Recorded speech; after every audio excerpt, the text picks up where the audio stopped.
물이 충만됐으니까 틀면 나옵니다. 여러분 선포하면 여러분의 영혼이 듣고 하나님이 듣고 여러분의 인생이 들어서 이 말한 대로 이루어질 줄로 믿어요. 자, 선포합니다. 나와 우리 가족은 하나님의 장자입니다. 나와 우리 가족은 언약의 땅의 상속자입니다. 나와 우리 가족은 그리스도의 상속자입니다. 아멘. 이것이 복음입니다. 이 복음을 우리가 믿을 때 하나님의 나라가 오고요. 하나님의 나라가 확장되려면 언약을 붙잡고 기도해야 되고 영광을 바라보는 기도의 삶을 살아내면서 나의 5대 광야를 극복하면 왕같은 제사장의 삶을 가지고 나오게 됩니다. 그 자의 삶은 주님이 오시는 그날까지 이 땅에서 승리하는 삶을 살아내는 영광교회와 여러분과 제가 될 줄로 믿습니다. 이 시간은 나의 광야를 극복하면이라고 하는 이 부분을 가지고 같이 나누고자 합니다. 여러분, 광야가 뭘까요? 역시 교육받은 게 티가 납니다.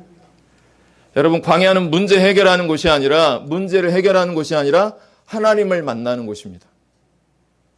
그리고 나에게 대해서는 무엇을 하는 곳이냐면 나를 리모델링 하는 곳입니다. 여러분, 부모 잘 둔 덕에 좋은 아파트에 입주하게 된 것은 은혜입니다. 거저받은 칭의이고 은혜입니다.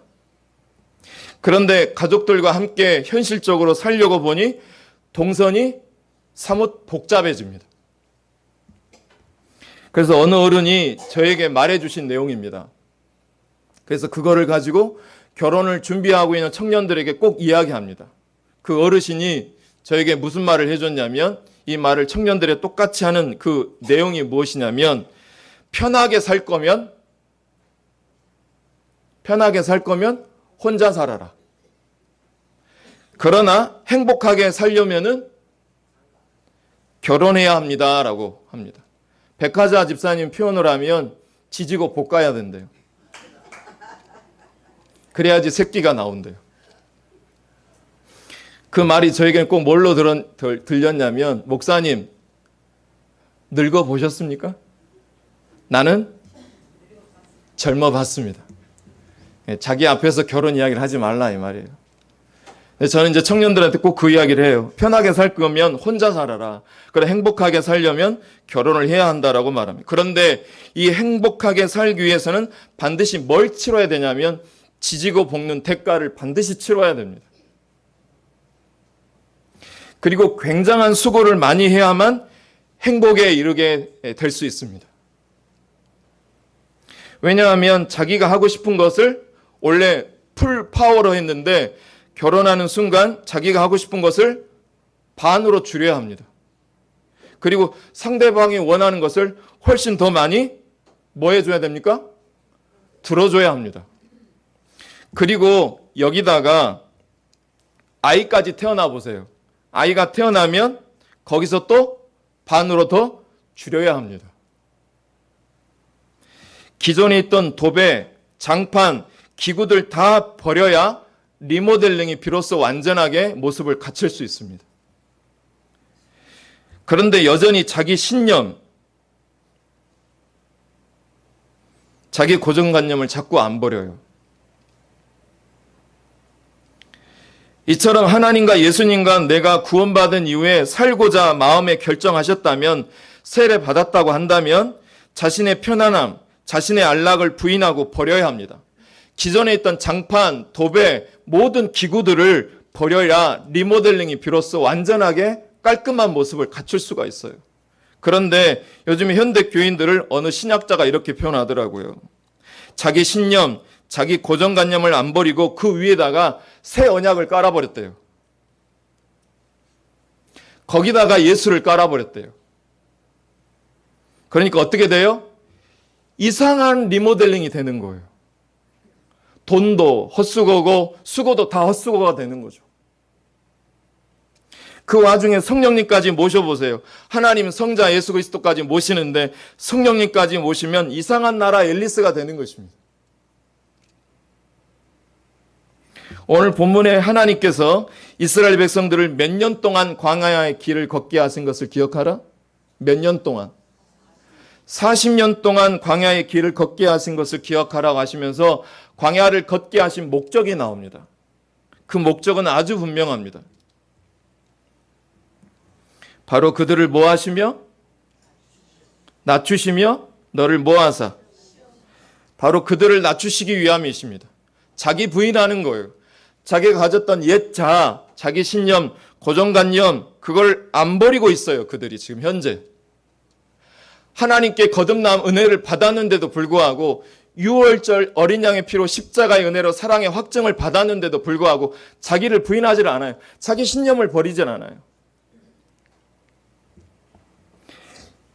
이 말이 결국에는 무슨 뜻이냐면 이스라엘 하나님 앞에서 겸손했다, 교만했다. 교만했음을 의미합니다. 자기 마음대로 행한 것이 성경에 한두 번이 아니었습니다.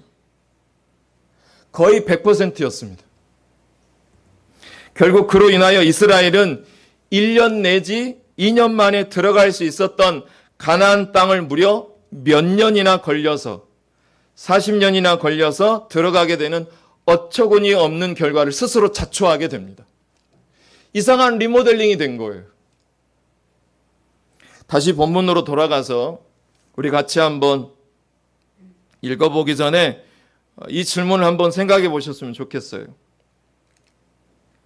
하나님은 이스라엘 백성들이 출애굽한 이후에 즉 유월절 어린 양의 피로 구원받은 이후에 저와 여러분을 이스라엘 백성들을 왜 광야에 데리고 가셨을까요?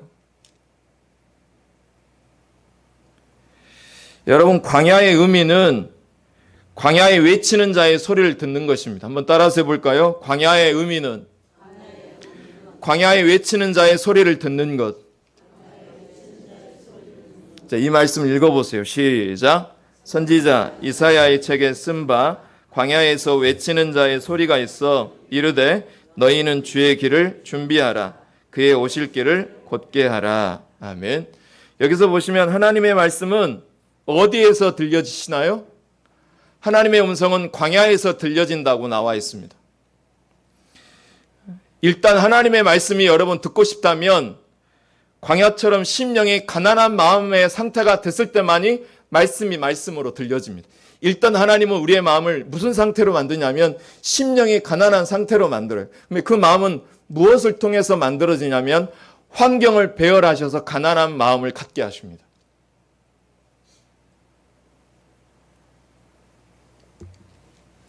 여기서 광야라고 하는 이 단어의 헬라어 뜻은 미드바르입니다.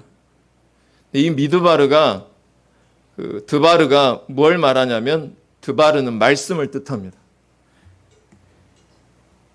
즉 무슨 말이냐? 아무 소리도 안 들리는 곳이 광야예요. 그 광야에서 비로소 말씀이 있는 곳이 광야라는 것이죠. 결국 아무 소리가 없는 광야를 지나는 자에게만 하나님의 음성, 하나님의 말씀, 신의 삶 말씀이 임하게 됩니다. 출애굽기 15장부터 18장까지 통과한 자만이 출애굽기 20장에서 신의 삶 말씀이 임하게 되는 것입니다.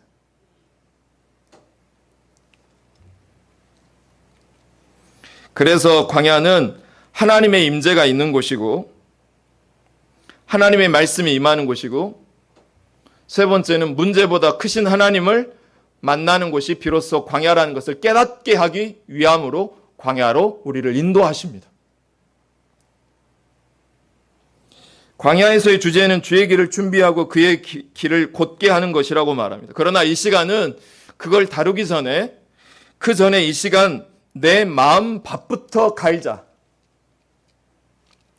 즉 애굽에서 늘 경험했던 경험, 신념, 관념, 언어, 생각, 마음 그걸 치료하고 치유하고 먼저 바꾸자라고 하는 것이 오늘 말씀의 가장 키워드입니다.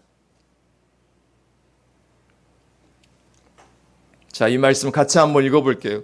이 말씀은 꼭 기록해 놓고 집에 가서 여러 번 한 주 내내 읽어보셨으면 좋겠어요. 읽어볼까요? 시작.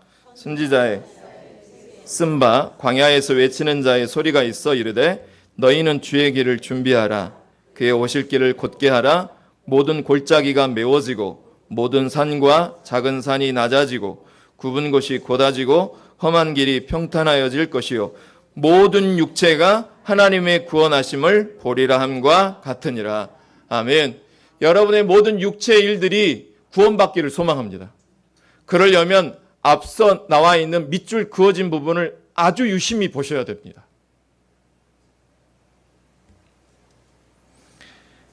무슨 말이냐? 여러분의 육체의 일들, 자녀의 일들, 여러분 환경 우리의 마음대로 바꿀 수 있어요, 없어요? 못 바꿔요. 그러나 그 육체를 바꾸어내고 환경을 완전히 뜯어 고치고 구원해낼 수 있는 능력이 우리 하나님에게 있습니다. 근데 그 하나님의 역사를 우리가 나의 것으로 초청하려면 첫 번째, 너희 마음부터 디톡스 하자라고 하십니다. 디톡스. 너희 안에 있는 것부터 빼내야 된다라는 거예요. 뭘 빼내야 돼요? 골짜기는 뭘 말하냐면요. 뭐 적어 놓으셨으면 적어 놓으시면 좋겠어요. 이 골짜기는 열등의식입니다. 골짜기는 열등의식인데 열등의식을 메우고 모든 산은 교만함입니다. 교만한 마음을 낮게 하고 굽은 것은 무엇이냐? 내 안에 간사한 마음을 말합니다. 그 간사한 마음이 고다지고 험한 길은 무엇을 말하냐면 내 안에 거친 마음, 율법에 특화되어 있는 옛 남편, 까칠까칠한 율법에 특화되어 있는 이 거친 형사 같은 내 험한 마음을 평탄하게 하자라는 거예요. 우리는 광야를 지나면서 비로소 신의 산 그 10계명을 받는 주님을 모시는 성막을 비로소 준비하게 됩니다. 출애굽기 15장부터 18장 5대 광야를 지나가게 되면서. 그래서 여러분 광야는 문제를 해결하는 곳이 아니라 누구를 만나는 곳이다? 오늘 설교에서 다 잃어버려도 이 문구는 기억하고 가셔야 돼요. 광야는 절대 문제를 해결하는 곳이 아니라 하나님을 만나는 곳입니다. 내 언어, 내 생각, 내 마음 밭을 직면하는 거예요. 내 마음을 직면하는 것은 자기를 부인하는 거예요. 그리고 훈련은, 광야는 자기 부인을 말로만 한다고 되나요, 안 되나요? 재욱이가 장교가 될 거야 그러면 바로 장교가 된가요? 3개월 동안 입소해서 뭘 받은 거예요? 훈련 받아서 소위로 인관한 거예요. 광야는 자기 부인을 훈련하는 곳입니다. 이 작업이 안 되어지고 말씀이 적용되고 말씀이 들려지잖아요. 성경 공부하잖아요. 자기 마음을 자꾸 기경하는 데 집중하지 않고 성경을 탐하고 성경 연구에만 탐하게 되면 바리새인과 서기관들처럼 100% 율법 형사가 됩니다.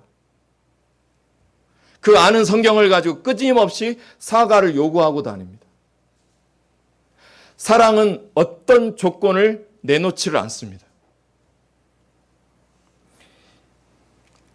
집 리모델링 하는데 기존에 붙여진 도배장판 기구들을 버리지 않고 리모델링 하는 것과 똑같습니다. 이상한 리모델링이 되는 것이죠. 예수님을 이런 자들 두고 뭐라고 표현하냐면 따라서 해볼까요? 불법을 행하는 자들아. 읽어보실까요? 시작. 그때에 내가 그들에게 밝히 말하되 내가 너희를 도무지 알지 못하니 불법을 행하는 자들아. 말씀을 많이 아는 게 중요한 게 아니라 하나라도 알더라도 하나 안 말씀을 정확히 삶에 실천하는 게 진짜 하나님의 뜻대로 행하는 자예요. 그래서 목사가 하나님의 뜻대로 행하는 자가 아니에요. 하나를 알더라도 그거에 투자하고 삶을 살아내는 것이 그것이 내 것이 되는 거예요. 여러분 누군가를 도우려고 마음을 먹으셨다면 내 것을 내놔야 됩니다. 그래서 하나님은 의도적으로 일부러 주의 백성들을 구원받은 이후에 어디로 인도하신다? 광야로 인도하십니다. 그곳에서 하나님을 안 찾을 수 없도록 자녀 문제, 남편 문제, 사업 문제, 건강 문제, 마지막에는 자녀 문제를 줘가지고 하나님을 안 찾을 수 없도록 일단 심령을 가난하게 만들어 버리십니다. 그래야 듣거든요. 우리 아들이 제일 많이 언제 전화한지 아세요? 뭐가 부족할 때? 용돈 떨어지면 백발백중 저에게 전화합니다. 신호음 자체가 달라요. 그러면 제 말을 더 훨씬 잘 듣습니다. 광야의 환경을 배열하셔서 나의 삶의 근본으로 삼은 것들 하나님이 흔들기 시작하세요. 첫 번째, 15장에 가면 첫 번째 광야죠. 수르 광야에서는 나의 기대치를 흔들어 버립니다. 자녀에 대한 기대치, 내 남편에 가졌던 기대치, 내가 사업했던 기대치를 흔들어 버리세요. 16장에 가서는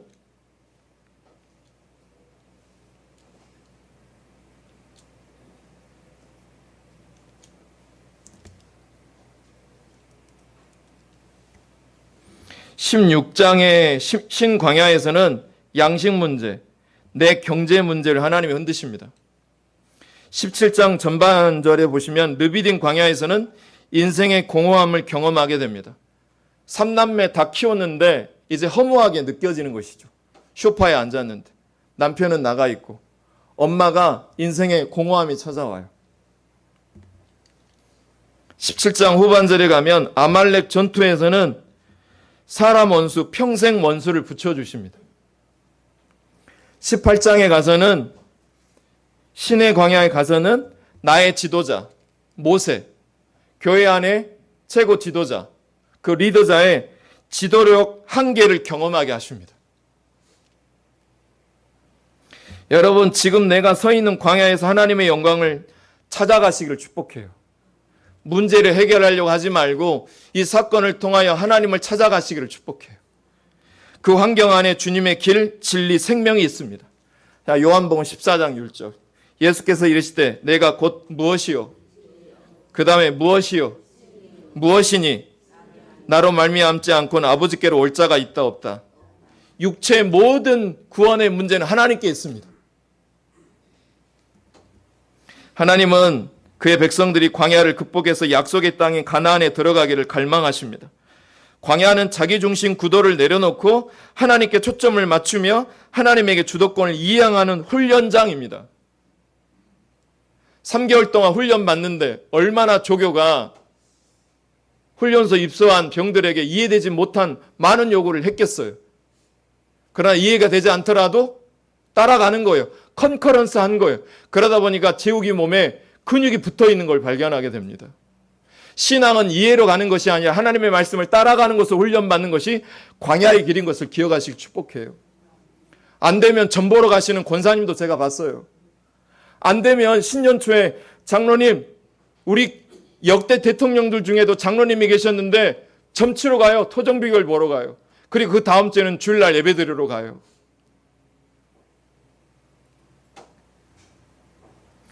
광야는 하나님에게 완전한 주권을 이양하는 곳입니다. 자, 이 시간 이제 우리에게 물어볼게요. 이스라엘 백성도 백성이지만 과연 오늘 나에게 내 광야를 어떻게 하면 극복할 수 있을까요? 현재 여러분이 반복되는 광야의 사이클이 여러분마다 각자가 다 있을 거예요. 빨리 이 광야를 끝냈으면 좋겠다라고 하는 광야들. 그걸 생각하면서 오늘 말씀을 들으셨으면 좋겠어요. 자, 먼저 시간 관계상 광야에 들어선 이스라엘 백성들의 먼저 반응을 한번 살펴봅니다. 자, 첫 번째, 수르 광야, 마라의 쓴물을 먹었을 때 그들은 사흘길을 걸었으나 물이 없었습니다. 마라에 이르러 물이 없으니까 그들은 하나님께 뭘 합니까? 뭘 했을까요? 원망했습니다. 자, 신광야의 그 다음 광야로 이르게 됩니다. 출애굽기 16장 1절 12절에 나오죠. 신광야에 이르러 무엇 때문에 하나님께 원망합니까? 양식 때문에 원망합니다. 세 번째, 민수기 11장 1절에서 3절에 보면 사람들이 악한 말로 원망합니다. 여호수아와 갈렙은 하나님이 주신 땅은 젖과 꿀이 흐르는 땅이라고 하나님께서 약속대로 주신다고 했을 때 그들은 여호수아와 갈렙을 그림에 보시면 뭘 들어서 치려고 합니까? 돌을 들여서 치려고 합니다. 지도자를 바꾸자고. 네 번째, 민수기 14장 1절 3절에 보면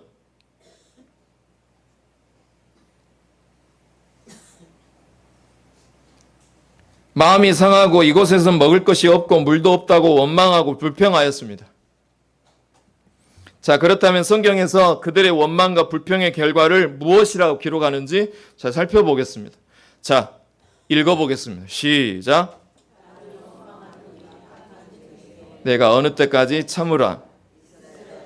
나를 향하여 원망하는 바 그 원망하는 말을 내가 들었노라. 그들에게 이르기를 여호와의 말씀에 내 삶을 두고 맹세하노라. 너희 말이 내 귀에 들린 대로. 자, 그들의 원망하는 말을 누가 들었다고요? 목장에서 목원들만 듣는 게 아니라 하나님이 들으십니다. 자, 그 다음 구절은요, 저로 하여금 많은 생각을 갖게 했던 거예요. 그러니까 언어가 문제예요. 교회 안에 가장 큰 우리가 해야 될 중요할 마음의 기경은 언어의 문제입니다. 생각과 언어를 지키는 일이 아주 중요합니다. 가치관, 사고, 생각이 아주 중요합니다.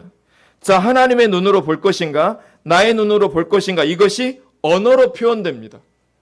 자, 하나님이 이 세상을 뭘로 창조하셨습니까? 언어로 창조하셨어요. 자, 부정적인 생각은 결국 자기에게 돌아오게 되어 있어요. 그것이 심지어 자녀에게로 돌아갑니다.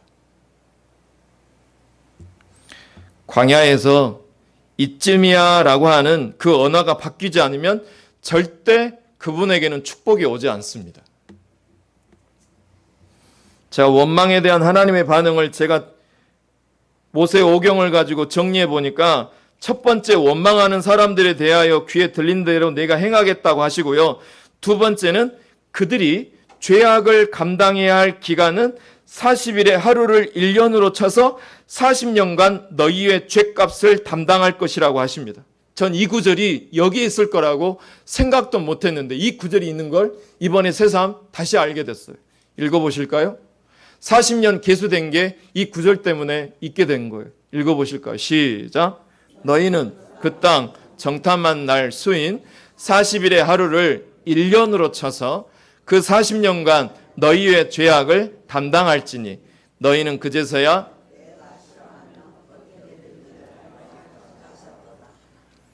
여러분이 불평한 말만큼 여러분의 광야는 계속 있어지게 될 것이라는 거죠.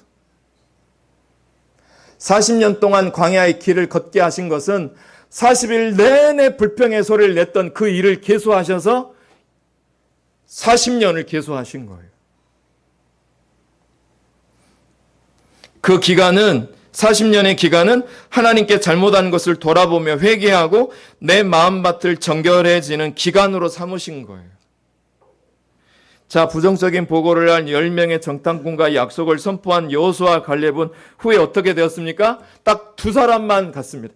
자기가 살아낸 복음만 살아낸 사람 두 사람만 들어갔습니다. 자, 지금부터 그렇다면 우리 광야에서 발생하는 원망과 불평 해결법은 무엇이 있을까요? 이거를 제가 방대하에서 그냥 도표로 가지고 왔어요. 눈으로 보시고 자세한 것은 내 양육하면서 가르쳐 드릴게요. 출애굽기 15장 18장의 5대 광야를 요약해서 가지고 왔습니다. 그 해결 방법을 우리들의 삶에 적용해 보겠습니다. 첫 번째 수르 광야인데요. 15장이죠. 마라의 쓴물이죠. 마라의 쓴물은 내 기대치가 무너질 때입니다. 일이 꼬일 때 하면 할수록 내 마음에 원치 않게 남편 문제, 자녀 문제가 계속 꼬여가요. 그럴 때 우리는 해결 방법이 무엇이냐? 출애굽기 15장 25절 후반절에 보시면 나무를 던지는 장면이 나옵니다. 이스라엘 백성들이 모세를 향하여 원망할 때 모세가 하나님께 명령을 받습니다. 물에다가 뭘 던져라? 나무를 던져라. 그랬더니 쓴물이 단물됩니다. 이 나무는 뭘 상징하냐면 십자가를 적용하라입니다. 회개하라는 거예요. 내 삶에 문제가 올 때마다 하나님의 기준을 찾아가라는 거예요. 자, 여러분 보세요. 하나님과 인간의 문제가 풀 수 없을 만큼 꼬였을 때 누가 이 문제를 해결해 주셨나요? 예수 그리스도가 십자가가 묶였던 실타래 같은 모든 관계를 십자가가 해결해 준 거예요. 여러분, 일이 꼬일 때마다 십자가 앞에 여러분의 삶의 문제를 세우시기를 주의 이름으로 축복해요. 두 번째, 신명기 16장에 가면 먹을 것이 떨어졌어요. 여러분의 가정집에 잔고가 떨어졌어요. 경제 문제가 발생했어요. 그때는 하나님이 해결 방법으로 무엇으로 세우시냐면 만나를 먹이십니다. 말씀의 떡이 되신 예수 그리스도를 먹어라. 공급자이신 하나님을 바라보고 약속을 바라보라. 성부 중심으로 살으라고 하신 하나님의 약속인 것이죠. 자, 그 다음에 르비딤 광야는 마실 물이 떨어집니다. 무슨 뜻이냐? 인생이 공허해져요. 내가 대학을 졸업했어요. 삼수사수해서 대학을 갔어요. 직장 좋은 데 들어갔어요. 예쁜 여인을 얻었어요. 자녀도 얻었어요. 근데 끝자락에 가서 마음이 공허해지는 많은 분들을 발견하게 됩니다. 삶이 무의미해질 때가 반드시 옵니다. 그때 사람들은 다른 데서 기쁨을 얻으려고 해요. 여자분들은 여러분 삶이 공허할 때 50대, 60대 분들은 삶이 공허해지면 뭘 하십니까? 저를 안 쳐다보시는 이유는 시킬까봐 그러시는 겁니까? 여러분 공허해지면 60대, 50대 여성분들은 공허해지면 주로 뭘 합니까? 네? 뭐 이거 하십니까? 뭘 하십니까 도대체? 궁금합니다 정말. 이때 삶이 공허해질 때 하나님께서 해결해 주시는 해결 방법은 기도의 생수 성령을 마시라라고 이야기하고 있습니다. 여러분 성령의 충만함을 받으시길 축복해요. 성령 세례 받으면 안 돼요. 그것만 받으시면 안 되고 매일같이 성령의 충만함을 받기를 축복합니다. 그 다음에 아말렉, 르비딤, 광야죠.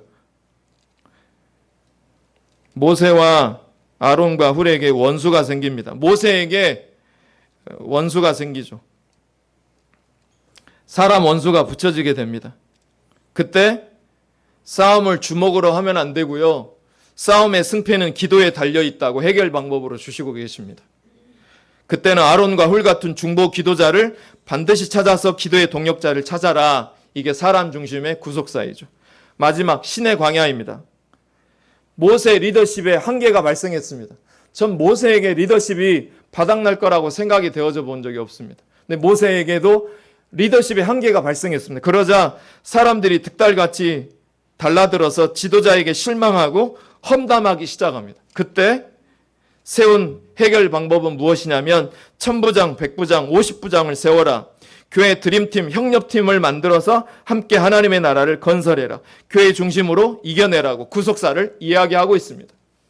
여러분 이 광야를 우리 교회가 통과해서 정말 보란듯이 살아남는 교회가 됐으면 좋겠습니다. 원망 불평하기 좋아하는 사람들은 광야에서 그 인생을 보게 됩니다. 광야에서 일생을 끝낼 것이냐 아니면 가난의 삶에 살 것이냐는 마음의 자세에 달려 있습니다. 환경은 내 마음대로 못하지만 마음은 내가 다스리고 훈련할 수 있습니다. 이번 주만 해도 많은 성도님들이 겪게 되는 짓누르는 그 광야 때문에 자기 삶을 내려놓고만 싶다고 울고 계시는 성도님들이 너무 많았습니다. 마음 같아서는 제가 어벤져스가 되어지고 싶을 정도로 단번에 해결해주고 싶은 마음이 욕구가 가득했습니다. 차마 눈뜨고 못 볼 만큼 너무 힘들어 하시니까. 성경에서 이스라엘 백성들의 이 고난의 문제처럼 여러분에게도 이 질문이 여러분에게 들려집니다. 반복되는 나의 광야 문제들을 여러분 무엇이 있으십니까? 내게 반복되는 고난의 사이클은 무엇이 있습니까? 여러분 그 원인이 무엇이라고 생각하십니까? 저에게도 묻더라고요. 그 성도님. 목사님 도대체 이 광야의 원인이 어디에 있는 것입니까? 죄일까요? 조상으로부터 온 흐름일까요? 아니면 내 영의 관리 부족일까요? 아니면 내가 직면해야 될 무엇이 있는 것일까요? 고난 중에 깨닫는 교훈이 혹시 무엇이 있으십니까? 저도 지금 사역하고 있어요. 여러분도 지금 성가대 사역하고 있고 지금 봉사 사역하고 계세요. 그런데 이 사역은 존재로부터 흐릅니다. 무슨 말이냐? 사역을 통한 기쁨보다 구원받은 그 자체를 감사하는 삶을 살아내셔야 합니다. 내게 있는 기쁨과 행복은 어디로부터 오는지 정확히 알아야 돼요. 나는 어떠한 환경과 상황에서도 주님만으로 기뻐하고 행복할 수 있으십니까? 사랑하는 성도 여러분, 구속사 지향적으로 사건을 해석하실 수 있기를 주의 이름으로 축복합니다. 하나님이 왜 이 일을 배열하셨을까요? 이 일을 통해서 얻을 수 있는 유익이 있다면 어떤 것이 있을까요? 힘들고 어려운 부분이 있으면 그 일에 대해서 우리가 감사할 이유를 찾아보셨으면 좋겠어요. 제가 어느 때는요, 이 원망과 불평이 잦아들지를 않으니까 처음에는 3개를 시작했다가 어느 날은 100개를 쓰기 시작했어요. 그리고 제가 어느 날은 이 원망과 불평이 제 마음에서 저를 삼켜버리겠더라고요. 그게 딱 4개월간 기간이 있었어요, 저에게도. 그때는 누구를 죽이는 게 아니라 나를 죽이고 싶더라고요. 아침에 해가 뜨지 않기를 바라는 기도를 제가 하기 시작했거든요. 제발 내일 아침에 해가 안 떴으면 좋겠다. 이게 진짜 광야의 깊은 단계로 들어가고 있는 상태죠. 제가 그 기간 때 매일같이 감사 개수로 원망과 불평을 슬라이드 쳐서 올려드리고 감사할 이유를 찾으면서 600개를 썼던 적도 있어요. 몇 개요? 600개를 썼어요.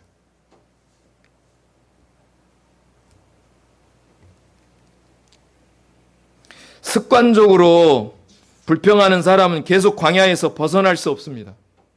원망과 불평이 감사로 바뀌지 않는 한 그 사람의 가나안은 우리에게 언제까지나 닫혀 있습니다.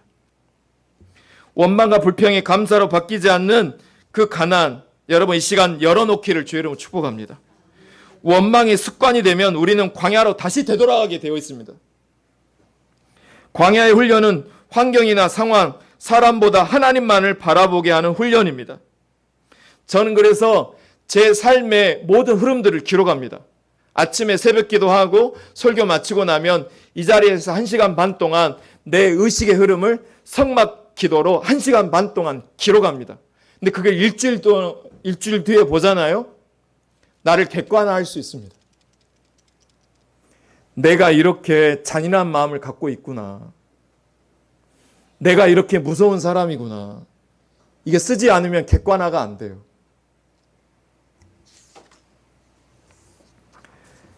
사랑하는 성도 여러분, 가나안은 하나님이 주셔야 하는 문제가 아니라 내가 선택하는 문제입니다. 자, 이 이야기 드리고 마치고자 합니다. 여러분, 제가 오늘 아침에 양치질을 했을까요? 안 했을까요? 하셨어요? 오늘 하루 양치질을 안 한다고 해서 여기 아무도 눈치챌까요? 못 챌까요? 일주일 동안 제가 양치를 안 했다면 몇몇 사람들은 눈치챌 수 있겠죠. 하지만 아무도 말하지 않겠죠. 큰 대가는 없습니다. 그런데 제가 자그마치 5년 동안, 몇 년 동안? 5년 동안 매일 양치를 안 했다면 이는 다 빠질 것이고 저는 치과에서 비명을 지르고 있게 될 것입니다. 그럼 질문이 생기죠. 내가 언제 이렇게 됐을까? 그게 언제냐면 바로 오늘입니다. 작고 눈에 보이지 않는 그 결정, 하기도 쉽고 안 하기도 쉬운 그 선택을 안 하기로 선택한 것입니다. 그게 불리하게 복리로 작용합니다. 복리요. 복리 효과에 대해 여러분 흔히 이렇게 말하잖아요. 처음에 느리다가 갑자기 뭐 해져요? 빨라져요. 그래서 저는 은행 상품 중에 복리 상품을 잘 안 합니다. 왜냐하면 제한을 걸어놨더라고요. 그 전에 급속도로 올라가기 전에 은행에서는 그걸 멈추게 해버리더라고요. 여러분, 그래서 작은 것들은 항상 간과하기 쉽습니다. 1,000원은 저축하기 쉬운데 안 하는 것도 쉽습니다. 내가 경쟁하는 어떤 분야든 대부분의 사람들은 사소한 것에 신경 쓰지 않습니다. 그들은 작은 것들에 신경 쓰지 않기 때문에 우리가 놀라운 경쟁력을 얻을 수 있었던 것은 작은 것에 집착하는 것입니다. 오늘 말씀을 이걸로 마치겠습니다. 우리 따라서 해볼까요? 작은 것에 집착하자. 목자 양육하는 내내 이 양육을 하고 있습니다. 목자들에게 성경 공부 시키지 않습니다. 목자들의 언어와 생각, 가치관을 훈련하고 있습니다. 그 작은 실천 하나가 큰 것을 만들어냅니다. 지금 목자들이 엄청 성화의 과정을 치대고 있습니다. 목사님, 너무나 많이 실패해서 목자를 내려놓고만 싶습니다.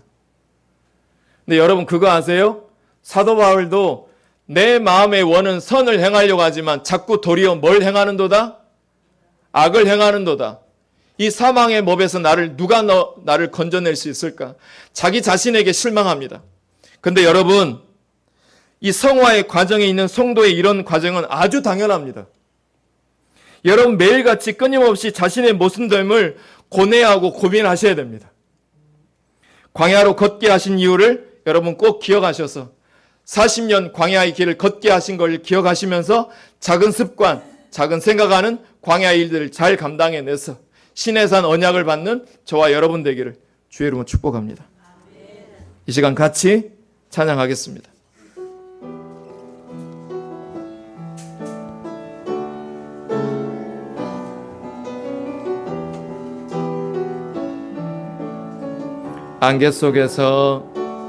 안개 속에서 주님을 보내 아무도 없을 것 같던 그곳에서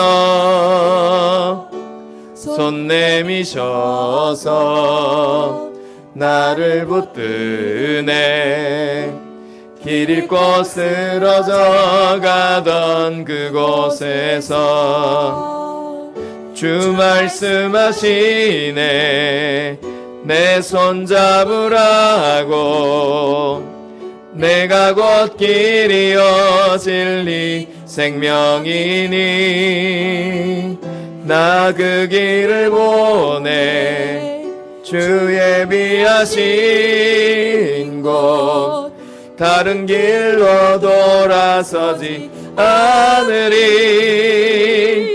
예수의 길 그 좁은 길 나는 건네 주 손잡고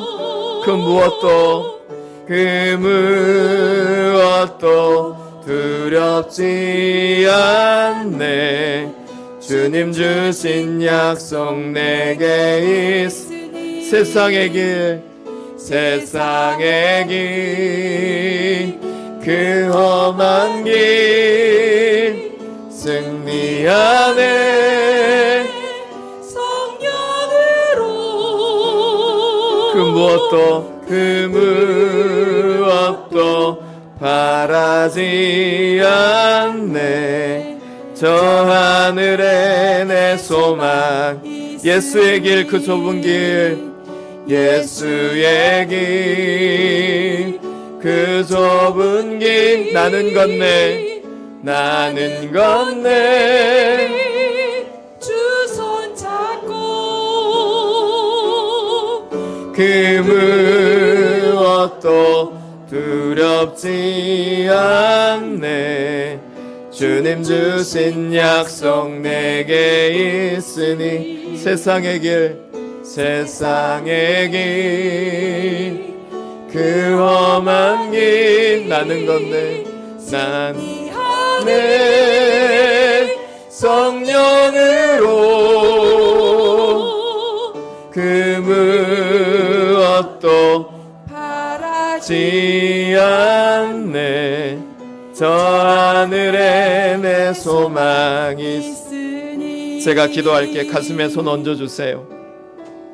하나님 우리 모든 성도들이 선과 악 사이에서 말씀의 법과 죄의 법 사이에서 열심히 살아내고자 치대고 있습니다.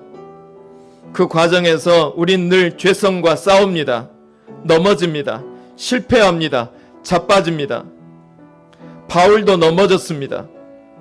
원하는 선은 행하지 아니하고 도리어 악을 행하고 있는 자신에게 실망합니다. 율법의 요구에 늘 넘어집니다. 그래서 바울은 율법의 요구를 완벽하게 이루신 예수 그리스도와 연합하는 일에 더욱더 매일같이 의지하고 살아냈습니다. 우리에게 40년 동안 광야의 길을 걷게 하신 이유를 기억하게 하여 주옵소서. 끊임없이 자신의 모순됨을 고뇌하고 아파하며 그 길을 따라 묵묵히 걸어가게 하여 주옵소서. 예수님 이름으로 축복하며 감사 기도하옵나이다. 자, 이 시간 김찬혁 간사님 아까 뒤에 있었는데 잠깐만 뒤에 와달라고 좀 해주실래요?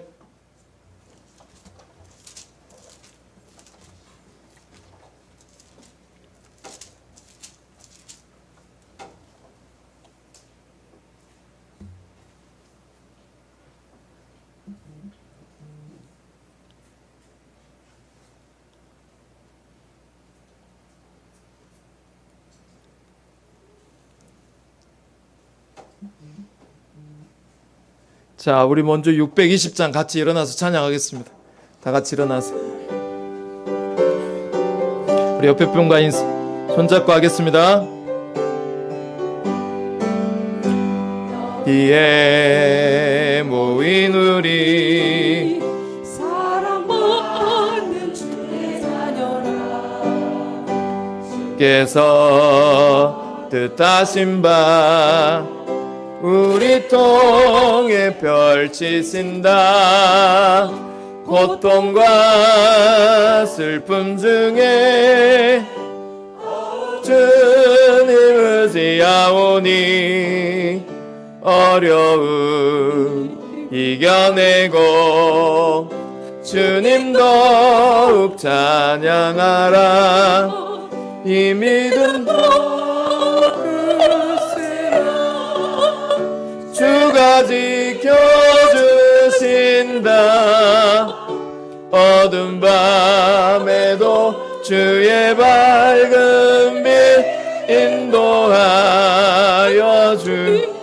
주신다. 우리 아동부 새롭게 간사로 일할 우리 김찬혁 간사님 그냥 앞에 서서 인사하십시오. 뜨겁게 환영의 박수. 들어가세요. 얼른. 여기 앞에 쓰세요. 여기 앞에 쓰세요. 네, 거기 쓰세요. 자, 우리 축도하겠습니다. 이제는 우리 주 예수 그리스도의 은혜와 하나님의 놀라우신 사랑과 성령의 무한 교통하심이 영광을 바라보며 기도하고 내게 배열해 주신 광야를 극복하는 삶을 살아내고 그 삶을 나눠주어 가정과 교회와 모든 내 삶의 환경이 되살아나는 간증을 소망하는 모든 영광의 성도들과 이 시간 이제 인관을 하고 이제 병영생활에 장교로 활동하게 될 그 아들의 앞길 위에 그리고 대선을 앞두고 있는 이 나라와 이 대한민국 앞날 위에 국내외 선교하는 모든 교회 위에 지금부터 영원까지 함께 하시길 간절히 축원하옵나이다.